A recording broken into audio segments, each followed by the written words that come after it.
오늘 함께 나눌 내용은 요한복음 18장 28절에서 40절까지입니다. 요한복음 18장 28절에서 40절까지입니다. 네, 우리 함께 읽도록 하겠습니다. 28절부터 읽습니다. 그들이 예수를 가야바에게서 관정으로 끌고 가니 새벽이라. 그들은 더럽힘을 받지 아니하고 유월절 잔치를 먹고자 하여 관정에 들어가지 아니하더라. 그러므로 빌라도가 밖으로 나서 그들에게 말하되 너희가 무슨 일로 이 사람을 고발하느냐. 대답하여 이르되 이 사람이 행악자가 아니었더라면 우리가 당신에게 넘기지 아니하였겠나이다. 빌라도가 이르되 너희가 그를 데려다가 너희 법대로 재판하라. 유대인들이 이르되 우리에게는 사람을 죽이는 권한이 없나이다 하니 이는 예수께서 자기가 어떠한 죽음으로 죽을 것을 가리켜 하신 말씀을 응하게 하려 함이로라. 이에 빌라도가 다시 관정에 들어가 예수를 불러 이르되 내가 유대인의 왕이냐. 예수께서 대답하시되 이는 내가 스스로 하는 말이냐 다른 사람들이 나에 대하여 내게 하는 말이냐. 빌라도가 대답하되 내가 유대인이냐. 내 나라 사람과 대제사장들이 너를 내게 넘겼으니 내가 무엇을 하였느냐. 예수께서 대답하시되 내 나라는 이 세상에 속한 것이 아니니라. 만일 내 나라가 이 세상에 속한 것이었더라면 내 종들이 싸워 나로 유대인들에게 넘겨지지 않게 하였으리라. 이제 내 나라는 여기에 속한 것이 아니니라. 빌라도가 이르되 그러면 네가 왕이 아니냐. 예수께서 대답하시되 내 말과 같이 내가 왕이니라. 내가 이를 위하여 태어났으며 이를 위하여 세상에 왔나니 곧 진리에 대하여 증언하려 함이로라. 무릇 진리에 속한 자는 내 음성을 듣느니라 하시니라. 빌라도가 이르되 진리가 무엇이냐 하더라. 이 말을 하고 다시 유대인들에게 나가서 이르되 나는 그에게서 아무 죄도 찾지 못하였노라. 6월절이면 내가 너희에게 한 사람을 모아주는 전례가 있으니 그러면 너희는 내가 유대인의 왕을 너희에게 모아주기를 원하느냐 하니 그들이 또 소리질러 이르되 이 사람이 아니라 바라바라 하니 바라바는 강도였더라. 기도하시죠. 아버지 하나님 은혜를 감사합니다. 오늘도 예배 시간 저희들에게 주신 말씀 함께 나눌 수 있게 하여 주심을 감사합니다. 십자가의 의미, 십자가의 실제를 우리 모두가 나누고 우리 모두가 감격하며 감사할 수 있는 말씀의 시간 되게 하여 주시옵소서. 예수님 이름으로 기도드립니다. 아멘. 예, 우리 지난주에 우리는 예수님의 종교 재판이 얼마나 부정하고 또 엉터리로 조작된 것이었는지에 관해서 이야기를 나누었습니다. 우리 대제사장들 안나스와 가야바의 법정 모습을 보면서 당시 유대 종교 지도자들의 부패상을 그대로 보았습니다. 이것은 단지 신약에 나온 것이 아니고 우리 구약에서도 선지자들의 입을 통해서 계속해서 증거된 것이었고요. 그리고 구약에서도 하나님의 심판이 다른 것이 아니고 바로 지도자들에게서부터 시작될 것이다 하는 것도 우리가 기억을 합니다. 하나님의 공의 또 하나님의 정의를 대변해야 할 그들의 법정이 오직 종교 지도자들의 기득권을 지키려고 하는 그 권력 욕심에 가득 차 있었음을 우리가 또 확인을 했었습니다. 비록 그들이 종교 지도자로 존경을 받았을지는 모르겠지만 복음서 기자들은 그들의 위선을 이렇게 기록으로 그대로 드러내고 있습니다. 그들의 타이틀은 종교 지도자 최고 지도자였지만 사실 그들은 하나님을 위한 자들이 아니고 사도 바울의 표현을 빌면 바로 자기 자신의 배를 섬기는 사람들이었다라고 할 수 있겠습니다. 자, 이렇게 타락한 종교 법정에 비치고 진리이신 에고에이미 예수 그리스도가 결박을 당해서 왔어요. 그리고 모든 절차, 모든 공정한 재판 과정이 무시된 채 오히려 진리 대신 하나님의 아들이 신성모독으로 사형을 언도받는 것을 우리가 보았습니다.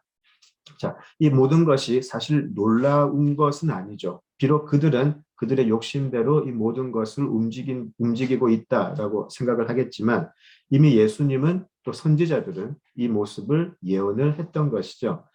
서기관들과 장로들 또 대제사장들에게 잡혀서 이제 예수님은 예언된 대로 또 본인이 예언하신 대로 이제 이방인의 손에 넘겨지게 돼요. 이제 오늘 우리가 본 본문은 유대인들의 종교 재판에서 이제 이방인이 주관하는 정치 재판으로 넘겨지게 되는 것을 우리가 보고 있습니다.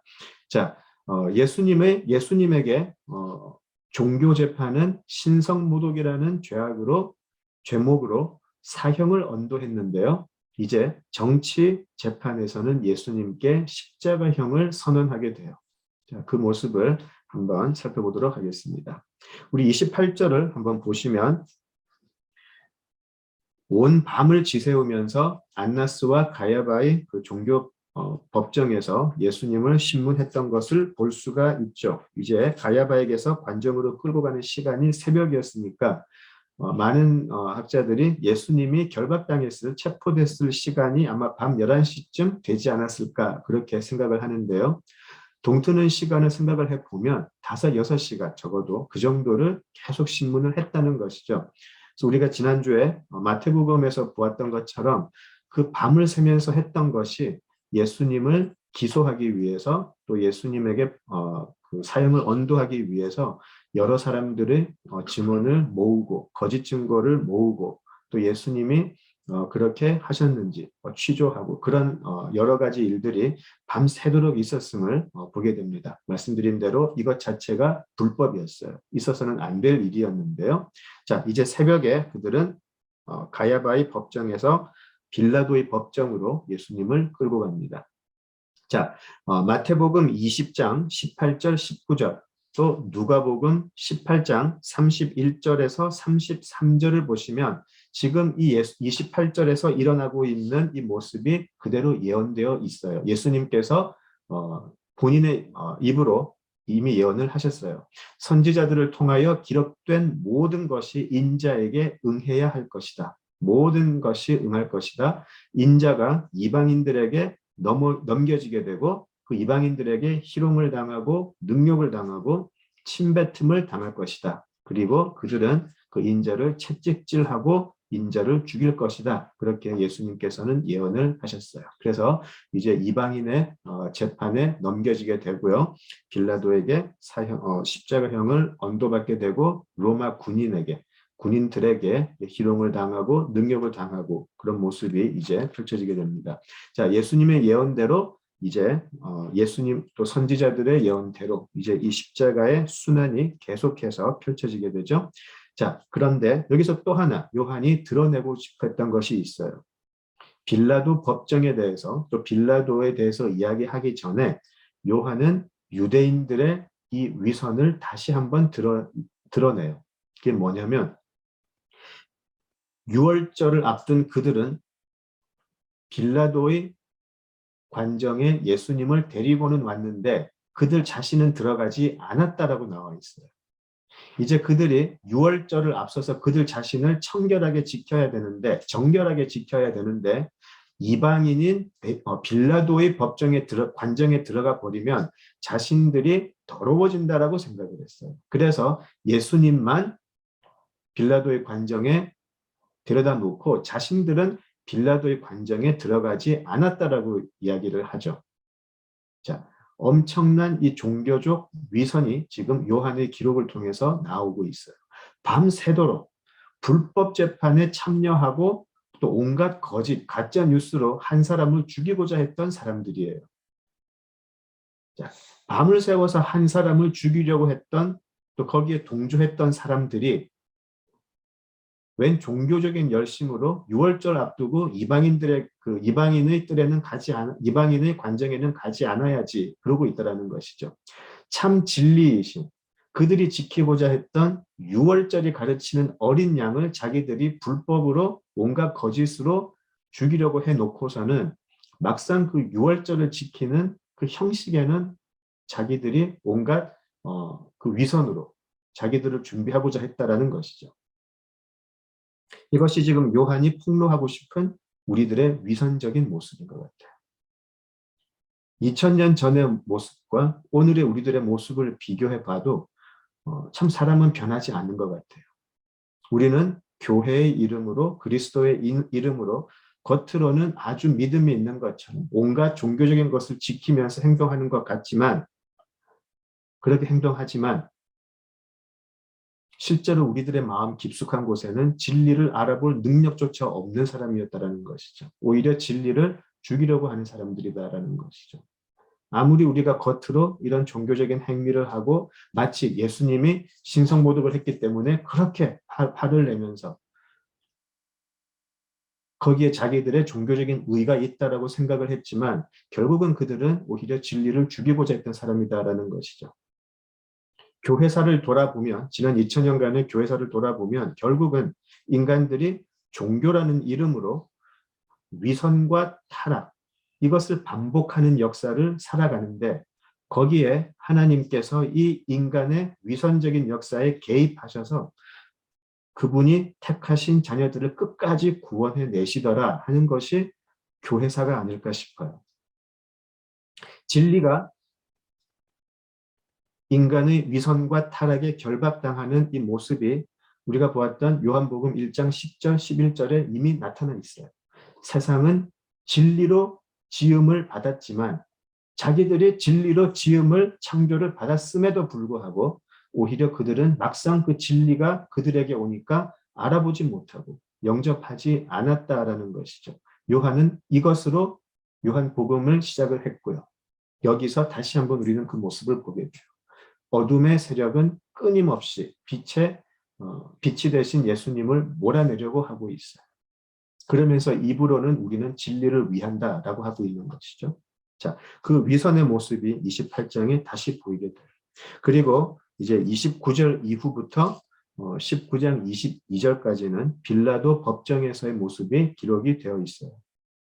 자, 가야바는 이제 예수님께 사형을 언도를 했지만 잘 아시다시피 유대 재판에서는 사형을 집행할 권한은 없었어요. 그들은 종교적인 것을 가지고 여러 가지 재판을 할 수는 있지만 사람을 막상 죽이는 사형의 집행은 할 수 있는 권한이 없었어요. 반드시 로마 정부의 재가를 받아야 했던 것이죠. 로마는 당시에 종교적이거나 사회적인 그 유대 사회를 종교적이거나 사회적인 것에서 그렇게 간섭하고 싶어 하지는 않았어요. 일단 유대인들이 자신들이 자치적으로 최대한 살아갈 수 있게 했었어요. 그것이 로마의 통치 방법이었죠. 자, 그렇지만 그들이 엄하게 다스리려고 했던 것이 딱 두 개가 있었어요. 이것 제외하고는 최대한 관대하게 유대 지방을 다스리려고 했는데요. 그 첫 번째가 세금을 내지 않는 것. 두 번째가 황제에 반역하는 것. 이 두 가지는 로마가 굉장히 엄하게 다스렸어요. 이것만 지켜주면 로마는 유대 사회를 종교적이거나 사회적인 것에 대해서 그렇게 관여하고 싶어 하지 않았었어요. 자, 이 두 가지 중에서도 세금 내지 않는 것과 황제에게 반역하는 것, 이 두 가지 중에서도 황제에 반역하는 것은 사형에 해당되는 것이죠. 심각한 것이었으니까요. 자, 그런데 유대인들에게는 이 사실이 사실은 큰 딜레마가 돼요. 마태복음에서 보셨듯이 가야바는 자기의 옷을 찢으면서 예수님이 신성모독을 했다. 그래서 이 사람이 사형에 해당한다라고 했는데 여기에 대해서 예수님이 신성모독을 했다라는 것이 로마가 사형을 내려야 할 죄목에 해당되지가 않아요. 이 사람이 신성모독을 했건 하지 않았건 이건 종교적인 것이기 때문에 로마는 거기에 대해서 사형을 내릴 이유가 없었어요. 그러니까 유대인들은 이것이 큰 딜레마가 돼요. 예수님을 반드시 죽여야 되는데 신성모독을 했다라는 것으로는 통하지 않을 것을 분명히 알고 있었어요. 자, 그래서 30절을 보시면 어떻게 고발을 하죠? 유대 사람들이 예수님을 대답하여 이르되 이 사람이 행악자가 아니었더라면 우리가 당신에게 넘기지 아니하였겠나이다 라고 해서 예수님이 행악자라고 그래요. 악을 행했다고 그래요. 조금 두리뭉실하죠? 자, 우리 누가복음 23장으로 한번 가보시죠.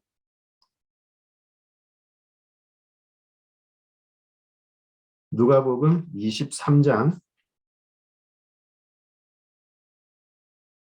5절로 가보실까요?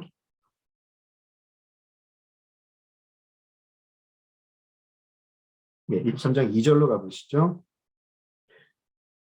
누가복음 23장 2절에 가시면 이 행악자의 내용이 행악이 무엇인지 나와 있습니다. 누가복음 23장 2절에 보시면 고발하여 이르되 우리가 이 사람을 보매 우리 백성을 미혹하고 가이사에게 세금 바치는 것을 금하며 자칭 왕 그리스도라 하더이다 하니라고 해가지고요. 예수님의 제목이 여기 세 개가 나와 있어요. 그렇죠? 백성을 미혹한 것, 가이사에게 세금을 바치지 말라고 선동한 것, 세 번째는 자기가 스스로 왕이고 그리스도라고 했다라는 것이죠. 자, 아침부터 유대인들이 무더기로 몰려와가지고요. 한 사람을 지금 죽여달라고 고소를 하고 있어요. 아침에 그것을 보았던 빌라도는 얼마나 놀랬겠어요. 도대체 이 사람이 무슨 잘못을 저질렀길래 이렇게 아침부터 새벽부터 나한테 이 사람을 죽여야 된다라고 올까? 근데 이 사람들이 했던 죄목을 가만 들어보니까 별로 사형에 해당되는 제목이 없어요. 백성을 미혹했다? 그건 너희들 사이의 문제. 가이사에게 세금을 바치지 말라고 했다? 그거는 몇 대 때려주면 되는 거예요. 그죠? 그런데 세 번째 죄목. 자기가 왕이라고 했습니다가 딱 걸린 거예요. 빌라도에게. 앞에 첫 두 개는 관심사가 아니에요. 빌라도에게. 사형에 해당되는 아침부터 이렇게 자기에게 찾아와서 이렇게 난리를 칠 사안이 아니라는 것이죠. 요한은 그 처음 두 개는 아예 그냥 비껴가요. 기록도 하지 않아요. 자, 빌라도는 그 세 번째가 되게 마음에 걸렸던 것 같아요. 그래서 빌라도는 종교적인 것이면 니들끼리 해결하라 그렇게 이야기를 해요. 그런데 자기가 왕이라고 했습니다라고 하는 거기에 대해서 다시 빌라도는 관정에 들어가서 예수님을 취조하게 되는 것이죠. 만약에 이 사람이 그것을 넘어갔다면 자기 자신이 로마 정부에 나중에 문책당할 수가 있기 때문에 요거는 짚고 넘어가고 싶어 했던 것 같아요. 자, 그래서 33절을 보시면 빌라도가 다시 관정에 들어가 예수를 불러 이르되 네가 유대인의 왕이냐라고 물어봐요. 그렇죠? 유대인을 지금 누가 다스리고 있죠?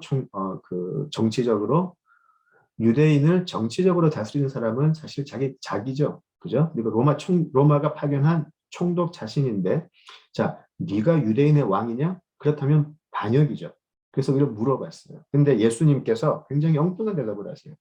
네가 유대인의 왕이냐라고 물어봤는데 예수님의 대답이 그게 네가 하는 말이냐 아니면 남들이 너에게 했던 말을 지금 나한테 하는 말이냐라고 물어보세요. 조금 엉뚱하다고 느끼지 않으세요? 왜 이렇게 대답을 하셨을까? 그죠? 특히 우리 그 경상도 분들은 기냐 아니냐 확실하게 딱 찍어서 얘기해라. 시원한 거 좋아하잖아요. 근데 예수님의 말씀이 조금 그래요. 그런데 이 말씀을 준비하면서 저는 이 말씀이 너무 크게 다가가 일주일 내내 제 머릿속에 있었어요. 이 질문은 지금 빌라도에게 하고 계시지만 그리스도인이라고 자신하고 있는 모든 사람에게 물어보시는 거예요. 지금 내가 고백하는 예수는 내가 내 삶에서 만난 내 삶의 주인이자 왕이라고 고백하실 수 있으시겠어요? 내가 분명히 발견한, 내가 분명히 만난 예수라고 자신하실 수 있으시겠어요? 아니면 내가 어려서부터 주일학교에서 들어왔고 부모님에게 들어왔고 오랜 교회 생활을 통해서 늘 공부해 왔던 그런 예수예요. 예수님께서 지금 물어보세요.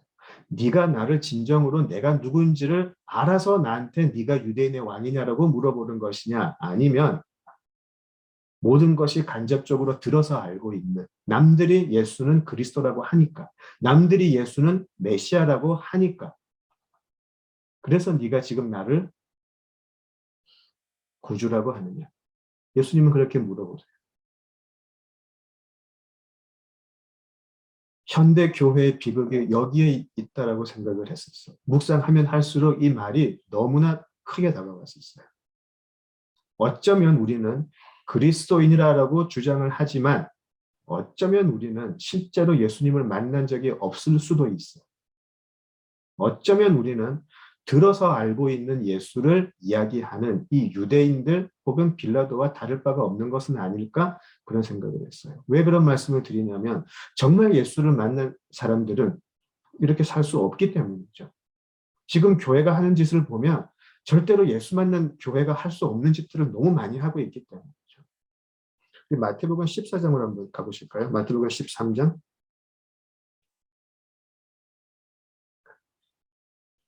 이 말씀을 묵상을 하면서 자꾸만 연결돼서 떠올랐던 부분이 있어요. 예수님께서 천국에 관련해서 말씀하신 유명하죠. 마태복음 13장은 천국장이라고 보통 알려져 있는데요. 이 부분이 자꾸 생각이 났어요. 우리 마태복음 13장 44절 같이 한번 읽어보실까요? 마태복음 13장 44절. 천국은 마치 밭에 감추인 보화와 같으니 사람이 이를 발견한 후 숨겨두고 기뻐하며 돌아가서 자기의 소유를 다 팔아 그 밭을 사느니라. 예. 이 구절이 너무너무 같이 떠오르고 또 마음을 좀 힘들게 했어요. 왜냐하면 이 비유의 시작이 어떻게 되죠? 감추어져 있는 것이 발견되었다라고 그래요. 자기 자신의 눈으로 실제로 보았다라는 말이죠. 천국이 드러나지 않는데 이 사람은 발견을 했어요. 자기 스스로 보았어요. 너무나 많은 사람들은 저기에 가면 그런 보화가 있다라는 말만 듣고 믿을 수 있어요. 그리고 그것을 믿음이라고 생각을 해요. 저도 그렇게 오래 살아왔었어요. 하나님이 계신 것을 믿고 예수께서 우리를 위해서 돌아가신 것을 믿고 본 적은 없으니까 그냥 그렇다고 하면 믿고 죽어서 천국 간다 그러면 믿고 저는 그것이 믿음인 줄 알았어요. 그런데요. 우리 어른분들 신앙생활을 하시면서 정말 그렇던가요? 정말 예수님 보시지 않으셨어요? 만나시지 않으셨어요? 만나지 않고 어떻게 우리가 믿음을 가지죠? 그건 믿음이라고 할 수 있나요? 그런 믿음은 불교 신자도 자기들끼리 가질 수 있고요. 이슬람 사람들 믿음은 대단하잖아요. 그런 거 우리가 진짜로 천국 믿음이라고 할 수 있을까요? 우리 믿음은 발견하는 거잖아요. 감추어진 예수를 우리 눈으로 보고 발견하는 거잖아요. 예수님께서 지금 그걸 물어보세요. 너 나를 정말 숨겨진 그리스도를 발견을 했냐라고 물어보세요. 아니면 남들이 거기에 보화가 있다 그러니까 그것을 그냥 듣고 동의하고 믿고 있는 거예요. 발견을 한 사람들이 자기 소유를 다 팔 수 있어요. 보았기 때문에. 보았기 때문에 팔 수밖에 없어요. 그리고 그 파는 게 아깝지가 않아요. 보았으니까. 보지 않고 파는 사람들은요, 계산하기 시작해요. 사람들이 다 거기 있다고 그러니까 있을 수 있는 확률 한 60%. 내가 가진 것을 팔아야 되는데 어디까지 팔까? 계산하기 시작해요. 마치 사도행전에 나와 있는 그 부부처럼. 계산하기 시작해요. 믿음이라고 할 수 있을까요? 하나님은 죽여버려요. 그런 사람들. 발견해야 돼요. 발견 없이 아무리 자신을 그리스도인이라고 부르고 교회라고 해도요. 성경에 나와 있는 예수님의 믿음은 아니네요. 보니까. 이런 사람들을 그리스도인이라고 할 수 있을까? 예수님이 지금 그걸 우리한테, 우리 교회들에게 물어보세요. 진짜 네가 나를 발견을 해서 만나서 내가 너희들의 왕이다라고 하는 것이냐? 아니면 어렸을 때부터 배워와서 어렸을 때부터 이게 자라온 환경이기 때문에 교회에서 그렇게 하니까 하는 것이냐? 저는 이 질문이 너무너무 중요한 질문이다라고 생각해요. 근데 묵상하는 가운데 너무나 큰 거를 저는 처음 봤어요. 이 44절을. 그런데요. 그래서 저는 그것을 하나님 제가 천국을 발견하게 해달라고 기도하는데 하나님이 이런 말씀하셨어요. 내가 너를 그렇게 발견했잖아. 이 많고 많은 사람들 중에 네가 나에게 너무 중요한 보화가 되어서 내가 너를 그렇게 발견했잖아. 그래서 너를 살려고 내 아들까지 죽였잖아. 그게 44절이었었어요. 그게 천국이었었어요. 우리는 감추어진 예수를 발견하지만 하나님은 이렇게 많은 사람들, 이렇게 큰 세상 속에서 오직 보화라고 생각하시는 저 하늘을 찾아가지고 하나님이 가진 모든 것, 독생자를 그냥 팔아버리셨어요. 세상에 팔아버리셨어요.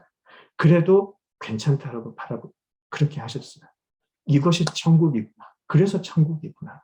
내 노력도 아니고 내가 운 좋게 이거 발견한 것도 아니고 하나님이 먼저 나를 그렇게 발견을 해 주셨구나. 왜 그거를 이때까지 못 봤는지 모르겠어요. 예수님께서 이 비유를 하시기 전과 후가 사실은 찾아서 분리시키는 거예요. 한번 잘 보세요. 44절 이전과 44절 이 비유 바로 후를 보시면 찾아서 나누는 거예요. 이 비유 이후에 예수님은 또 물고기 비유를 하세요. 가서 좋은 고기, 나쁜 고기 찾아내는 거예요. 바로 따라서 44절 바로 이전에 가면 가라지 뽑아내서 알곡을 추수하시는 거예요. 그 가운데 44절이 들어있어요. 그렇다면 이 문맥이라면 하나님이 먼저 우리를 그렇게 보화로 보셨다는 말씀이에요. 이 세상에 세상 사람들이 알아주지 않는 세상 사람들이 세상의 가치로 볼 때는 아무것도 아닌 우리인데 하나님은 우리를 보화로 보시고 이것을 보시고 하나님의 모든 것을 팔아서 우리를 사셨어요. 어떻게 해요? 가진 모든 것, 자기 아들, 같이 세상을 창조하신 말씀이신 성자를 팔아서 우리를 사셨다라는 것. 그것이 사실은 천국이었었어요. 그리고 우리도 이제 이때까지는 세상의 권세 아래서 못 보던 그리스도를 우리 눈으로 발견한 후에 우리가 가진 모든 것 포기할 게 뭐가 있어요? 가장 가치 있는 것을 보아버렸는데 거기에 무슨 계산하는 게 필요할까요? 그것이 천국이라는 것이죠. 이것 때문에 보화되는 우리를 하나님께서 사시기 위해서 지금 예수님께서 말도 안 되는 세상의 종교 재판과 정치 재판을 지금 받게 하시는 거예요. 이것이 천국이었더라. 이것이 천국이었더라. 예수님은 물어보세요. 네가 유대인의 왕이냐라는 질문에 예수님께서 다시 물어보세요. 너는 나를 발견하였느냐? 너는 나를 발견해서 나한테 지금 예수님은 나의 왕이십니다라고 말하는 것이냐? 아니면 남들이 그렇게 다 하니까 교회 생활 오래 하다 보니 그냥 자동적으로 나오니까 지식적으로 하는 말이냐? 그대로 물어보시는 것이죠. 저는 어쩌면 지금 우리가 요한복음을 공부하면서 가장 중요한 질문 중에 하나일까 싶어요. 가장 중요한 질문 중에 하나가 아닐까 싶어요. 세상에서는 가장 좋은 것, 가장 뛰어난 것, 가장 잘 나가는 길로만 찾아다니다가 이제 예수를 발견하고는 이때까지 내가 추구했던 모든 것 포기할 거 없어요. 그냥 가치 없이 보여요. 그냥 사도 바울이 얘기했던 것처럼 내가 예수님을 알고 나니까 갑자기 모든 게 쓰레기로 보여지더라. 가장 고상한 지식인 예수 때문에 그냥 나머지는 그냥 버려지더라라는 것이죠. 우리가 종교인이라면 끊임없이 무소유를 해야지, 버려야지, 포기해야지. 종교인의 모습. 진짜 예수를 발견한 사람은 십자가 앞에서 그냥 모든 게 놔질 수밖에 없다고 생각합니다. 예, 우리 36절 계속 보시죠. 이때 예수님은 네가 유대인의 왕이냐라고 하는 질문하는 빌라도에게 예수님은 네가 지금 내가 왕이냐라고 물어보는데 내 나라는 이런 것이다라는 설명을 하십니다. 자, 이것은 빌라도가 결코 알아듣지 못할 내용이죠. 예수님께서 말씀하시는 나라를 한번 보실까요? 36절. 내 나라는 이 세상에 속한 것이 아니다라고 이야기하세요. 내 나라는 이 세상에 속한 것이 아니다라고 이야기하세요. 세상의 나라는 어떤 거죠? 우리가 보통 우리 어렸을 때 사회 시간에 배웠던 게 기억이 나요. 국가를 이루는 3대 요소 해가지고 우리 주권, 영토, 국민 그런 거 배웠었어요. 세상의 주권, 세상 나라의 주권은 사탄이 가지고 있어요. 세상 나라의 국민은 모든 죄인이죠. 하나님으로부터 나지 못한 모든 사람들이 그 나라 국민이죠. 영토는 바로 우리가 살고 있는 이 세상이에요. 이것이 세상의 나라예요. 하나님으로부터 나지 못한 사람들은 이게 다예요. 주권자가 사탄이기 때문에 주권자 하라는 마음대로 해요. 이 사탄의 뜻은 무엇이죠? 약육강식이에요. 강해야 하고 잘 나가야 하고 사람들에게 인정받아야 하고 사람들이 볼 때 박수 받아야 하고 이것이 세상의 가치, 세상의 주권자가 다스리는 법칙이죠. 네 것을 지켜라. 네가 잘해야지. 손해보지 말아야지. 어떻게 하든지 이 세상에서 행복하게 살아야지. 자, 그에 반해서 지금 예수님께서 말씀하신 내 나라는 이 세상에 속한 것이 아니다라고 하셨는데 이 세상에 속하지 않은 예수님의 나라는 어떤 것인가? 주권자는 예수님이세요. 그리고 그 예수님은 어떻게 그 나라를 다스리는지 우리 복음서를 통해서 예수님의 설교로 계속 말씀해 오셨어요. 화평케 하는 자들이 가득한 세상, 온유한 자들이 가득한 세상, 그렇죠? 하나님께 순종하는 세상, 앞서가려고 경쟁하는 그런 세상이 아니라 모두가 섬기며 살아가는 세상. 하나님이 모든 것을 다스리는 세상. 전혀 다른 나라예요. 자, 그런데 예수님께서 이 땅에 오심으로 해서 세상과 세상의 나라와 지금 예수님의 나라가 충돌하는 것처럼 보여요. 그래서 우리가 이미 공부했던 대로 16장 33절에서 예수님이 그런 말씀 하시잖아요. 이제 세상에서는 너희가 환난을 당할 것이다. 이제 세상에서는 너희가 환난을 당하지만 괜찮다. 담대해라. 내가 세상을 이겼으니까. 세상과 세상의 나라와 내 나라가 충돌하는 것처럼 보이지만 그래서 마치 너희가 환난을 당하는 것처럼 보이지만 담대해라. 내가 이미 세상을 이겼다라고 얘기해요. 세상은 그것을 보지 못해요. 그리스도인들은 그것을 보는 사람들이에요. 지금 우리가 세상에서는 이 믿음 때문에 환난을 당하는 것 같지만 결국 우리는 승리할 것이라는 것을 믿는 사람들인 것이죠. 만약에 36절에서 말씀하시듯이 만약에 세상의 나라 안에 예수님의 나라가 있었다면 예수님을 결박하러 왔을 때 베드로가 한 일이 옳죠. 니들이 나에게 칼을 가지고 나를 잡으러 오느냐? 베드로가 칼을 뺐을 때 다른 제자들에게도 칼을 빼서 싸워라 하셨겠죠. 그런데 예수님의 대답은 정반대였어요. 집어넣어라. 칼로 흥한 자는 칼로 망할 뿐이다. 그렇게 얘기하셨죠. 세상의 나라, 예수님의 나라는 가치부터가 다른 나라이기 때문에. 그렇죠? 예수님의 나라는 세상의 법칙이 아니고 하나님의 법칙에 순종하는 나라가 되고요. 하나님이 다스리시는 그리고 예수께서 다스리시는 나라인 것이죠. 진리에 속한 자, 진리에 속한 자들. 그 진리에 속한 자들이 선한 목자이신 예수님의 음성을 듣고 따라가는 나라라고 할 수 있겠습니다. 자, 그리고 예수님께서는 여기서 진리라는 말씀을 하세요. 그렇죠? 37절을 보시면 진리에 대하여 증언함이로라. 9번절입니다. 37절. 진리에 대하여 증언하려 함이로라. 무릇 진리에 속한 자는 내 음성을 듣느니라 하신대 라고 해서요.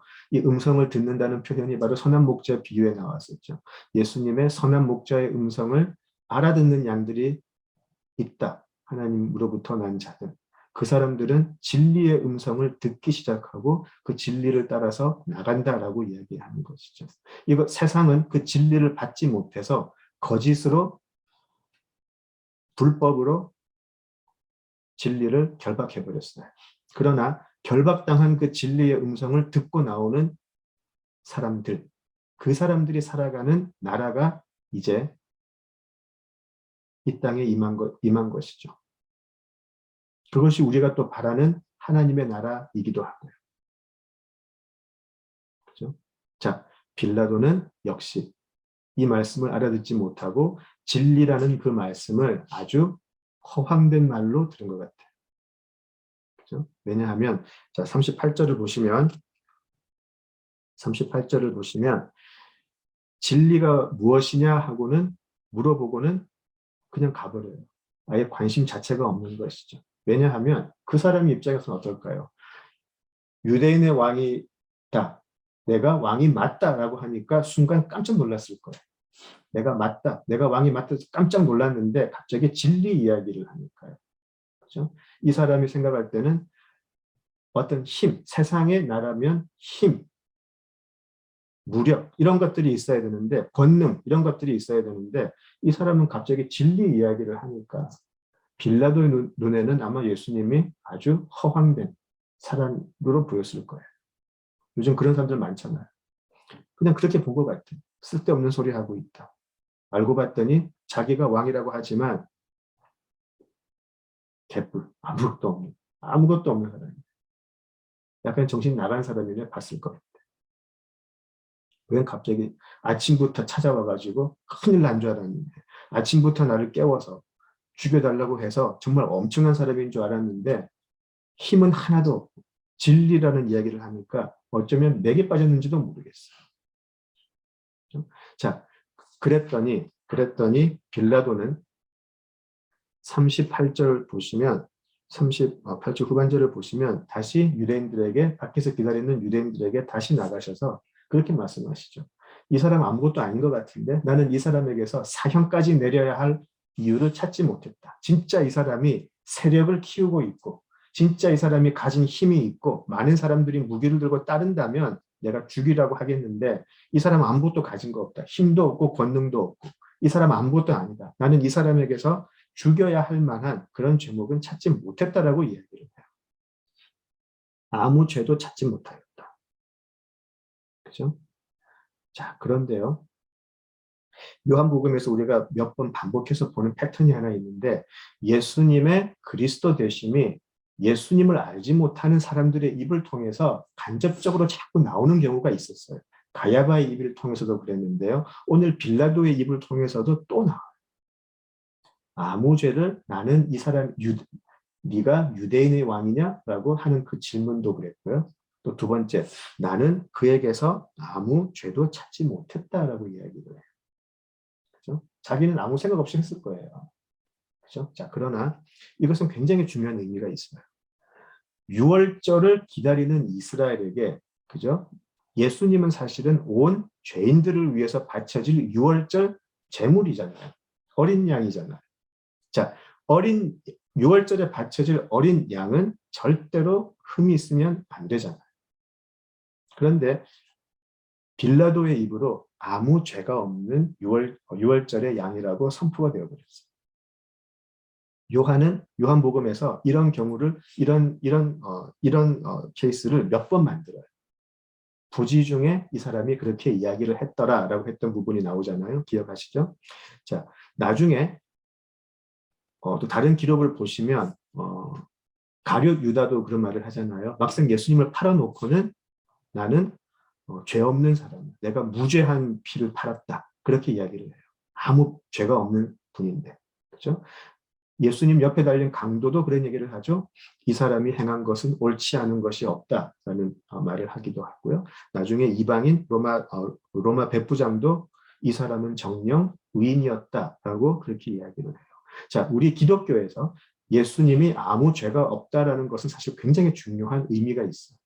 하나님이 완벽하게 영단번에 받으실 수 있는 제물이었다라는 것을 복음서 기자들이 지금 계속해서 기록을 하고 있는 거예요. 사람이 죽은 것이 아니다라는 것이죠. 물론 사람이지만 그리스도이기 때문에 하나님의 아들이기 때문에 어떠한 죄악의 흠도 발견할 수 없는 사람이었다는 것이죠. 조금이라도 흠이 있었다면 우리 모두를 대속할 수 없는 분이세요. 그렇죠? 그것이 지금 복음서에서 증거되고 있는 것이죠. 자, 그랬더니 이제 예수님이 아무 죄 없다는 것을 확인을 하고 나서 빌라도는 6월절에 죄수 한 사람을 풀어주는 전례가 있음을 떠올리게 돼요. 그리고 이 사람은 안 죽이고 싶어 해요. 잘 아시다시피 빌라도는 한 3번 정도 노력을 해요. 풀어주려고. 예수님을 죽이고 싶어 하지 않죠. 그죠? 누가복음에 잘 나와 있어요. 한 3번 정도 예수님을 풀어주려고 이야기를 하는데요. 아마 죄 없는 사람 사형시키는 거 꺼림칙했겠죠. 그죠? 그리고 십자가를 져야 한다는 그 자체가 십자가형의 누구를 언도한다는 것 자체가 사실 부담이 될 수 있었죠. 십자가형이 어떤 건지를 아니까. 아무나 주고 싶어 하진 않았을 거예요. 자, 그런데 마태복음은 또 재밌는 기록을 하나 하죠. 마태복음 27장 19절을 보시면 빌라도 와이프가 어떤 꿈을 꾸고 나서 빌라도에게 저 사람 절대로 건드리지 마세요라고 하는 그 장면이 나오죠. 빌라도 그 와이프가 그 빌라도에게 예수님은 옳은 사람입니다. 그렇게 이야기를 해요. 그 사람은 의인입니다. 그리고 그 사람하고 아무런 관계를 가지지 말아달라고 강력하게 부탁을 하죠. 나중에 전승을 보시면, 나중에 다른 기록들을 보시면 실제로 빌라도의 와이프는 그리스도인이 되었다라는 그런 기록들이 있어요. 근데 그거는 중요한 건 아닌 것 같고요. 근데 그 와이프의 말이 아마 굉장히 마음에 걸렸을 거예요. 빌라도에게. 그죠? 굉장히 마음에 걸렸을 것이고요. 괜히 자기가 봐도 별로 죄가 없는 것 같은 사람인데 괜히 건드렸다가 재수 없으면 어떡할까. 그렇게 생각했을 거예요. 그죠? 괜히 좋다고 하는 사람 건드렸다가 또 자꾸 자기는 막 다른 나라의 왕이라 그러고 또 하나님의 아들이라 그러는데 괜히 건드렸다가 이거 재수 없으면 어떡하지? 그런 겁이 생겼을 것 같아요. 자, 그렇지만 군중들은 빌라도의 뜻과는 반대로 행동을 하죠. 빌라도는 계속해서 놓아주려고 하지만 군중들은 예수님을 놓아주지 말고 40절에 보시면 바라바를 놓아달라라고 부탁을 하죠. 그렇죠? 여기는 40절은 바라바는 강도였더라, robber, 강도였다라고 나와 있는데 다른 기록을 또 보시고 또 특별히 누가복음 23장을 보시면 23장 19절을 보시면 바라바는 성중에서 일어난 밀란 그 가운데서 살인을 해서 옥에 갇힌 자라고 나와 있어요. 밀란을 일으켰는데 그 중에 또 사람을 죽여서 옥에 갇힌 자라고 나와 있어요. 객관적으로 보면 누가 훨씬 엄중한 죄를 저질렀죠? 진리의 나라다라고 하는 그런 이상한 아무 힘도 없는 사람, 그런 죄인. 그리고 밀란을 일으켜서 살인까지 저지른 죄인. 누구를 놓아주어야 하냐? 사실은 명확하잖아요. 그렇지만 사람은 진리의 왕을 원하지 않아요. 밀란을 일으키고 살인까지 했던 이 사람을 놓아달라고 그래요. 그렇죠? 자, 재밌는 것은 아마 잘 아실 텐데 이 바라바라는 이름이죠. 바라바라는 이름이 아바 해서 바는 아들이죠. 그리고 아바는 우리가 잘 알고 있는 아빠, 아버지. 그러니까 아버지의 아들이라는 뜻이에요. 누군가의 아들이에요. 어떤 사람의 아들이에요. 그렇죠? 자, 지금 하나님의 아들과 어떤 아버지의 아들이 지금 죽기 일보 직전에 있는데 한 사람이 살아나올 수가 있어요. 그때 우리는 아무리 봐도 이 진리의 왕이 살아나오는 게 맞는데 사람들은 하나님의 아들이 죽고 이 아버지의 아들이 살아나기를 원해요. 십자가의 대속의 모습이에요. 하나님의 아들이 죽음으로 해서 아버지의 아들, 아버지의 자녀인 우리들이 살아나는 것이죠. 사람들은 밀란을 일으켰다고 했지만 아마 그때 로마에 대항하는 그 반역의 어떤 그런 폭도가 아니었을까라고 생각을 해요. 사람들은 바라바를 원해요. 뭔가 명분이 있어서 뭔가 멋있게 일을 했던 그 사람을 원하고 신성모독이라는 이름으로 자기들이 너무나 싫어한 그 사람은 죽이려고 그래요. 그것이 우리 죄인의 모습이다라고 그대로 복음서 기자들이 드러내는 것이죠. 폭로되고 있는 것이죠. 자, 그렇지만 우리가 잊지 말아야 할 것은 이 모든 것이 세상과 예수님의 나라가 동등하게 부딪히는 것이 아니고 이것마저도 하나님의 섭리 속에 있었어요. 하나님이 이미 예비하셨고 하나님께서 이루셔야 할 십자가의 사역이 있어요. 군중들은 그것을 몰라요. 마치 자기들이 자기 뜻대로 행하는 것 같지만 그것마저도 하나님의 섭리 속에 있었어요. 우리 지난주에 안나스와 가야바를 통해서 종교 지도자들의 또 군중들의 그런 위선의 모습을 우리가 보았습니다. 자, 오늘은 정치 지도자인 빌라도 그리고 바라바를 살리고자 하는 바라바를 죽이고 바라바를 살리고 예수를 죽이라고 하는 그 군중들, 그들의 영적인 무지 또 어떤 그런 죄악된 모습을 한번 살펴보았습니다. 자, 십자가는 이렇게 우리 죄인의 완벽한 무지와 타락 속에 세워지게 되는 것이죠. 요한복음 3장 14절을 기억을 하시면 예수님이 그렇게 말씀하셨어요. 니고데모에게 모세가 광야에서 뱀을 든 것 같이 인자도 들리워야 한다라고 분명히 말씀을 하셨습니다. 예수님은 십자가에 들리셔야 돼요. 그래서 종교 지도자나 정치 지도자나 군중들의 어떤 타락, 위선, 영적인 무지로 예수님이 죽게 되는 것 같지만 결국 그 또한 하나님의 손 안에 모든 것이 있었다는 것이죠. 우리들을 발견하신, 우리들을 부하로 부어주신 하나님께서 그 아들을 높이 들리우게 하겠다라고 작정하셨기 때문에 이제 이 많은 죄인들의 죄악은 이제 그들 자신에게로 다 돌아가겠죠. 그렇죠? 자, 그러나 이 예수를 진리로 알고 이제 그 예수의 진리의 나라에 속하게 되는 사람들, 그 사람들에게는 예수님과 함께 부활의 은혜에 참여하게 될 은혜가 임할 것이라 믿습니다. 자, 이제 예수님은 그렇게 십자가에 들리워지는 길로 가시게 되고요. 다음 주에 계속해서 19장 공부하도록 하겠습니다. 다 함께 기도하시죠. 아버지 하나님, 오늘도 죄인된 우리들의 모습을 발견합니다. 그러나 아버지 하나님, 우리가 예수님에 관해서 들어서 알고 있는 것이 아니라 우리 모두가 예수님을 발견하고 세상의 모든 것을 쓰레기로 여길 수 있는 그러한 참된 하나님의 자녀들로 거듭날 수 있게 하여 주시옵소서. 예수님 이름으로 기도드립니다. 아멘.